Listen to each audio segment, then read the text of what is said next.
Thank you, Mr. Speaker. I'm rising to ask a follow-up question to a question I had about a month ago in this House of Commons. But we're listening to all kinds of stuff, and this pertains to the debate we had today. And that debate is about providing these documents to the House of Commons on the Green Slush Fund, the SDTC scandal.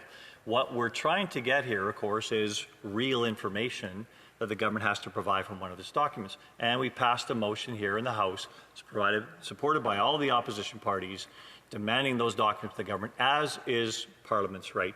But when I asked for that, I said, is this because you think this is incompetence, or you think this is just an oversight, or you think this is actually corruption, you're not providing this? Now, there's all kinds of different degrees of problem in there, but of course the one we're most worried about here is the fact that they're actually complicit with some of their friends in giving this money to a whole bunch of people that are connected to the Liberal Party and not providing the type of oversight, which is what the Auditor General has provided here. But the response I got back was effectively, hey, we've got warnings from the Auditor General, we've got warnings from the RCMP that this might be a charter issue. And the issue, I think that the fabrication of that, if I may say that, normal jurisprudence on this has us collecting the documents. Let's remember who's supreme in Canada in our Canadian Constitution. Parliament is supreme, not the executive, not the RCMP, not the courts. Nevertheless, each of these organizations has a purpose here. So those documents that have to come before Parliament for us to look at and provide to the police authorities, it's not something they've normally looked at before in this respect. We are driving that bus forward here. They will look at that point in time and find out if there are charges to be laid. We're not the ones laying the charges. We're the ones that are going to be actually putting it towards people that have the ability to make that decision. That's our role. And every one of these organizations has a role. This is our role. This is Parliament's role. And somehow this government doesn't think Parliament has a role in this process or any process going forward. It just looks at Parliament as a speed bump. But they're disrespecting you, Mr. Speaker, at the end of the day, because it's you that delivered that request on behalf of Parliament to provide those documents. So they're saying, who should they listen to? The RCMP, the expert legal person they spoke to, or the House of Commons, which is you. And I'm going to tell them right now, that's hands down, there's one person they should listen to, and that is you, Mr. Speaker, in providing that actual ruling. And I'm not concerned about this House treading on charter protections, because those charter protections happen at the judicial level. We actually do our job here, and sometimes Parliament has passed legislation that gets overturned by the Supreme Court. That's where that judicial interpretation of charter rights happens, not here. We do our job. Don't let a whole bunch of bureaucraties and certain legal opinions try and move you in one direction or another. There are far better legal opinions at the end of the day that will determine what happens. And I can guarantee you, Mr. Speaker, I think you know this from a previous legal background. You seek a legal opinion, particularly on a charter issue, and you're going to get 6 opinions, each pointing in each different direction. So let's get our job done here in Parliament, and I'm going to beseech this government again, get us those documents so we can actually see what's behind them, and we can actually come to the bottom of this and move on with the work of Parliament. Thank you. The Honourable Parliamentary Secretary to the Minister for Innovation, Science and... So let me set the record straight, Mr. Speaker. For months now, this House has been paralyzed by the Conservative politicians who are putting partisan politics ahead of delivering real results for Canadians. Instead of focusing on delivering for constituents, which is what we were all elected to do, the Conservatives have chosen to filibuster their own motion in this House to avoid sending it to the Procedure and House Affairs Committee, which is exactly what was recommended by the Speaker.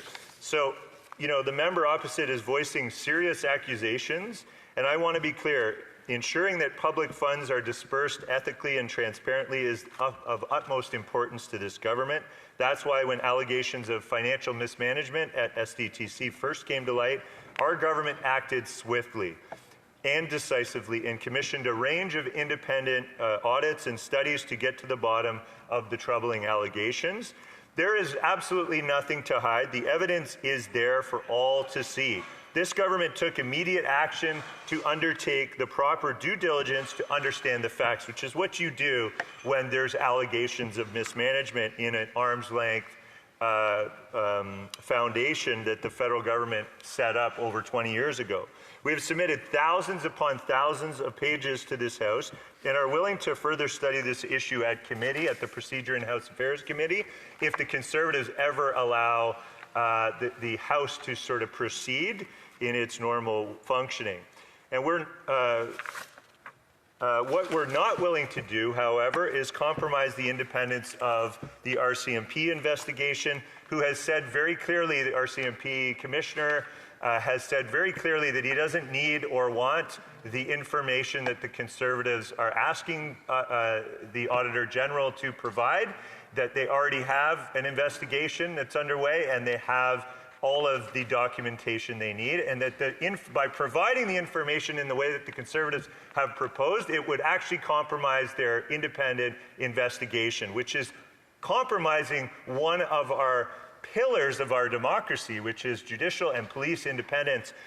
Again, Conservatives have this reputation. When they don't get their own way, they want to undermine the independence of our institutions, to just run rampant right over top of them because they want to get their way. They want to paint this with the brushstroke of their partisan politics for political gain. And that's just wrong, Mr. Speaker. We've also heard from the former House law clerks, and we've heard from the Auditor General herself, who has all said that this is, and have warned us that this partisan overreach is a dangerous precedent to set in this House. We know that weaknesses were identified in the SDTC governance model, and that's exactly why we've taken definitive action. We've followed up on all of the recommendations that were made by the Auditor General, and we, in addition to having done a number of third-party reviews, we've moved forward on improving the governance model at SDTC. Now, the board chair and CEO resigned. The board was dissolved and let go. There's a new board that's transitioning under the National Research Council, and that is intentional to ensure that that the minister and our department will have better and clear oversight for this organization, because previously it was independent, it was arm's length, and that's part of one of the reasons that we felt that the monitoring and the supervision wasn't as tight as it needs to be in the future. And we take these matters seriously. We've gotten to the bottom of this, and I think this is the accountability that all of us should expect. The honourable member from Calgary Centre. I thank my colleague for the responses that he gave to my question.